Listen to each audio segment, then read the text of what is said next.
வணக்கம். Jayanthi tips and videos.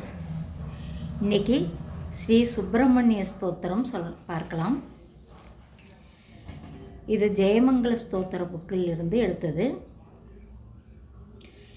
ஹே தாரகாசுரனை வதம் செய்தவரே, அபஸ்மாரம், குஷ்டம், ஷயம், மூலம், பிரமேகம், ஸ்வரம், பைத்தியம், குள்மம் முதலிய மகாரோகங்களும் எல்லாவிதமான பிசாசுக்களும் உனது இலை விபூதியை கண்டவுடனே ஓடிவிடுகின்றன. திருச்செந்தூரில் இருந்து பன்னீர் இலையில் வைத்து தரும் விபூதி பிரசாதம் இலை விபூதி எனப்படும். கிரௌஞ்சமலையை பொடி செய்த ஹே முருகக் கடவுளே, மிருகங்களும் பறவைகளும் பாம்பும் முதலிய கொடிய ஜந்துக்களும் மற்றும் எனது தேகத்தை துன்புறுத்துகின்ற வியாதிகளும் உனது சக்கராயுதத்தில் கூருள்ள முளையினால் குத்தப்பட்டு வெகு தூரம் சென்று அழியட்டும். ஸ்ரீ சுப்பிரமணியாய நமக.